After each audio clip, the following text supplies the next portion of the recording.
প্রিয় দর্শক, আসসালামু আলাইকুম। আপনারা দেখতে পাচ্ছেন শহীদ রাষ্ট্রপতি জিয়াউর রহমানের গ্রামের বাড়ি বাগবাড়ি। এটি বগুড়া শহরের গাবতলী থানায় অবস্থিত।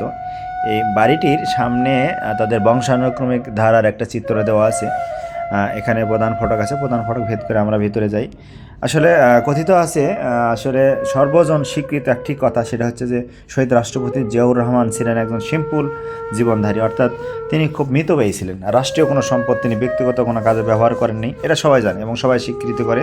এমনকি তার বিপক্ষ বা তার এন্টিপার্টিরাও জানে যে সে আসলে খুব মিতব্যয়ী, রাষ্ট্রের কোনো সম্পদ তিনি তসরুপ করেননি, এমন রেকর্ড তার নাই। এবং দেশকে সত্যি ভালোবেসেছেন এবং দেশের কোনো সম্পদ সে নিজের করে ব্যবহার করেনি, যেটার প্রমাণ আসলে আমরা এখানে এসেও দেখতে পাইলাম। অর্থাৎ তার শৈশব জীবনটা এখানেই কেটে গেছে, তারপরে শিক্ষা জীবন, চাকরি জীবন এবং সর্বশেষ 1971 সালের যুদ্ধের জীবন এবং পরবর্তী তার রাষ্ট্রপতি থাকা অবস্থায় জীবন সবই জানি আমরা। তবে কথিত আছে যে তিনি শহীদ হওয়ার পরে, অর্থাৎ ঘাতকরা তাকে ইন্তেকাল করার পরে, শহীদ করার পরে আসলে তেমন কিছু তিনি রেখে যেতে পারেননি, কারণ তিনি রাষ্ট্রীয় কোনো সম্পদ ব্যবহার করেননি। এবং জানা যায় যে তিনি খুব মিতব্যয়ী ছিলেন, হিসেব করে চলাফেরা করতেন।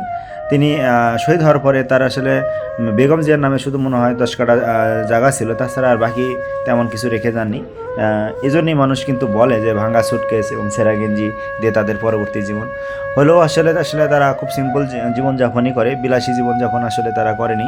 এ বাড়িতে এসে দেখে আমরা সেটাই বুঝতে পারলাম যে আসলে অনেকটাই সিম্পল বাড়ি এবং সিম্পল মানুষ তারা।